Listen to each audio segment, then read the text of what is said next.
시즌이 다시 돌아왔습니다. 언제나 그렇듯 은행주들이 가장 먼저 실적을 발표할 예정인데요. 우리는 설령 앞으로 주가가 오랜 기간 동안 하락세를 보이더라도 변함없이 주요 기업들의 실적을 분석하고 모멘텀을 찾고 차트를 분석하는 일을 주식 투자를 멈추는 그날까지 이어가야 합니다. 특히 다음 주에는 미국 최고의 계란 판매사인 칼 메인, 항공 여행 수요를 가늠할 수 있는 델타항공, 미국 1위 은행 JP모건, 최고의 자산운용사 블랙록, 그리고 웰스파고 등 중요 기업들이 실적을 발표하기 때문에 이 과정을 즐기면서 지켜볼 필요가 있습니다. 은행주는 이미 성장주가 아니기 때문에 엄청난 실적 성장은 기대하기 어렵지만 이들 CEO들이 앞으로의 경제에 대해 어떻게 전망하는지가 무척 중요합니다. 이들의 발언에 따라 시장이 반응할 가능성이 크기 때문에 우리는 그 방향성에 주목해야 합니다. 물론 그 반응은 가격과 거래량으로 나타나기 때문에 꼭 뉴스를 일일이 찾아볼 필요는 없지만 그래도 금요일에 그런 발표가 있다는 점은 염두에 둘 필요가 있습니다. 그리고 이 5개 기업의 매출과 주당순이익 EPS 예상치를 정리해보면 JP모건, 블랙록, 웰스파고 등 역시 금융주는 이미 오래된 업종인 만큼 성장률이 낮습니다. 하지만 이 정도 매출에서 한 자릿수 성장이 계속 유지된다는 것만으로도 의미가 있습니다. 금융주는 핀테크가 아닌 이상 두 자릿수 성장을 보이기 어렵기 때문에 이 정도 유지가 오히려 중요하다고 볼 수 있습니다. 작년에 항공주가 폭발적으로 올랐는데요. 그중에서도 유나이티드 에어라인과 델타는 섹터의 리더이기 때문에 주의 깊게 살펴봐야 합니다. 항공주는 원래 몇 년 혹은 몇십 년에 한 번씩 상승 랠리를 보이는데 작년이 바로 그런 해였습니다. 그렇기 때문에 당분간은 힘이 빠질 가능성이 높지만 소비 트렌드를 확인할 수 있는 지표이기도 해서 여전히 주가에 주목할 필요가 있습니다. 최근에는 계란이 부족하다는 말도 나오는데 미국인들의 주요 식품 중 하나인 계란의 가격이 앞으로 어떻게 움직일지 칼메인푸드의 실적을 통해 유추할 수 있습니다. 올해는 주당순이익이 작년에 비해 1000% 가까이 오를 것으로 예상되지만 4분기부터는 다시 마이너스 성장이 예측되고 있어 이러한 실적이 얼마나 지속 가능한지를 살펴봐야 합니다. 실적은 한 번만 잘 나오는 게 아닌 지속적으로 상승하는 흐름이 나와야 좋은 주식입니다. 먼저 JP모건의 경우 전년 대비 EPS 4%, 매출은 5% 증가가 예상됩니다. JP모건은 미국 최고의 은행이며 투자와 대출, 자산 운용까지 다양한 금융 서비스를 제공하는 종합금융사입니다. CEO 제이미 다이먼은 현재 미국 금융계를 이끄는 인물로 평가받고 있기 때문에 그가 실적 발표 자리에서 어떤 발언을 할지 주목할 필요가 있습니다. 다만 지난주 목요일 JP모건 주가는 200일 이동평균선을 하향 돌파하면서 더 이상 단기적으로 관심 종목으로 보기 어려워졌습니다. 이는 급격한 하락세가 이미 시작되었음을 의미하며 앞으로 시장이 금융주를 어떻게 평가하는지 지켜봐야 합니다. JP모건의 주식 사이클을 보면 현재는 4단계 하락기에 접어든 상태입니다. 하락기가 얼마나 지속될지는 알 수 없지만 보통 한번 하락이 시작되면 6개월에서 1년 정도는 지속되는 경우가 많기 때문에 당분간은 관망하는 자세가 필요합니다. 하지만 JP모건은 1등 은행주이기 때문에 경제에 대한 불확실성이 사라진다면 다시 반등을 이어갈 것으로 보이기 때문에 앞으로도 일주일에 한 번씩은 차트를 확인하는 게 좋아 보입니다. 두 번째는 세계 최대의 자산운용사 블랙록입니다.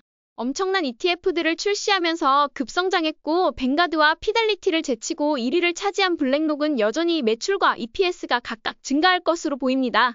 블랙록에서 ETF의 총책임자를 맡았던 서림 람지가 작년에 뱅가드 CEO가 되었기 때문에 과연 블랙록 ETF들에 대한 매출이 증가하고 있는지 지켜봐야 합니다.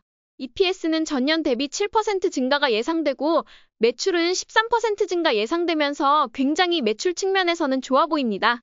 블랙록은 이미 3월 초 200일 이동평균선을 하향 돌파했고 이후 다시 테스트를 거쳤지만 재차 무너졌습니다.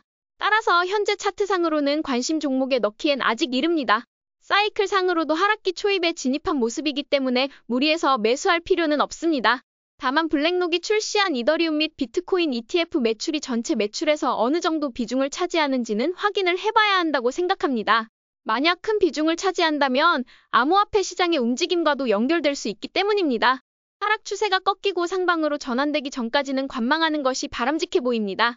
세 번째로 살펴볼 회사는 웰스파고입니다. 저는 개인적으로 뱅크 오브 아메리카를 주거래 은행으로 사용하고 있습니다. 그리고 두 번째 은행은 JP모건 체이스를 사용하고 있습니다. 왜냐하면 웰스파고가 대규모 가짜 계좌 개설 스캔들로 인하여 뭔가 모를 안 좋은 이미지가 있었기 때문입니다. 그리고 그렇기 때문에 많은 사람들이 웰스파고 주식을 오랫동안 기피했지만 턴어라운드 주식으로 작년에 많은 헤지펀드들이 매수에 나섰고 좋은 주가 흐름을 보였습니다. 스탠리 드러켄밀러도 매수한 것으로 알려져 있습니다. 하지만 이번 분기 예상 실적은 EPS 2% 증가, 매출은 전년 대비 감소가 예상되고 있습니다. 하지만 현상 유지가 예상되기 때문에 그렇게 나쁘지는 않지만 차트상으로 현재 200일 이동평균선을 하향 돌파했기 때문에 역시 차트를 좀 더 지켜볼 필요가 있습니다. 웰스파고 역시 현재 4단계 하락기에 접어든 상태입니다. 은행주는 대개 다른 대형 은행들이 먼저 상승한 이후에 따라가는 경향이 있습니다. 특히나 웰스파고는 3등 정도의 위치이기 때문에 JP모건이나 뱅크 오브 아메리카가 먼저 오르고 나서야 자금이 유입되는 구조입니다. 결국 현재 웰스파고와 JP모건의 실적은 은행 섹터 전반의 경기 전망을 가늠할 수 있는 CEO들의 코멘트가 더 중요하다고 봐야 합니다. 투자보다는 코멘트에 더 집중해야 할 시점입니다. 저는 델타항공의 충성 고객인데요. 작년에는 유나이티드 항공 주식을 매수했었습니다. 더 많이 올랐기 때문이죠. 델타항공은 EPS가 마이너스 3%, 매출은 4% 증가가 예상됩니다. 항공주는 계절성의 영향을 크게 받으며 작년 하반기엔 수십 년 만에 큰 상승을 보여줬기 때문에 올해는 오히려 주가가 오르기 어려운 시기일 수 있습니다. 이미 3월 초 200일 이동평균선을 하락 돌파한 만큼 델타항공도 단기 관심 종목에서 제외해두고 그 대신 CEO의 여행 수요에 대한 전망에 더 주목할 필요가 있습니다. 이 전망은 여행 예약업체나 크루즈 등 다른 관련 섹터에도 영향을 미치기 때문에 역시 코멘트가 중요합니다. 하지만 굳이 코멘트를 찾아보지 않더라도 시장 심리는 결국 가격과 거래량에 다 나타나니 우리는 차트를 보는 게 더 정확할 수 있습니다. 델타는 이미 3월 초부터 주식이 하락기에 접어들었고 이는 계절성일 수도 있고 더 큰 하락일 수도 있지만 역시나 알 수는 없습니다. 하지만 사이클 차트를 보시면 지난 5년간 중간중간에 추세가 형성된 구간이 생각보다 많기 때문에 우리는 계절성을 이용하여 항공 주식에 투자할 수 있습니다. 마지막으로는 칼 메인푸드입니다. 이 회사는 계란을 전문으로 판매하는 식품 기업인데요. EPS는 무려 전년 대비 1058%, 매출은 67% 증가가 예상됩니다. 하지만 4분기 EPS 예상은 마이너스로 돌아설 것으로 보이기 때문에 단기적인 급등일 수도 있다는 점에서 신중히 접근해야 합니다. 계란 가격 변동성이 큰 탓이죠. 그럼에도 불구하고 이 주식은 현재 200일 이동평균선 위에 있는 몇 안 되는 종목 중 하나이기 때문에 일단 관심 종목에 넣어두는 것이 좋습니다.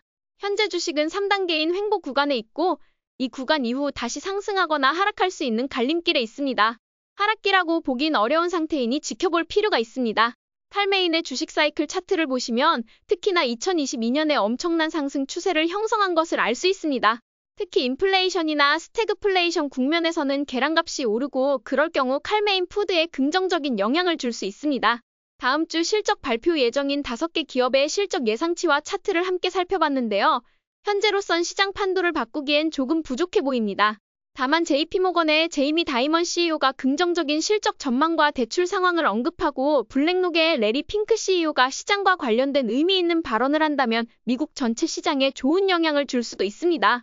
따라서 다음 주는 이 종목들을 단순한 매수 매도 관점보다는 어떤 이야기를 하는지에 집중해서 지켜보는 것이 더 중요해 보입니다.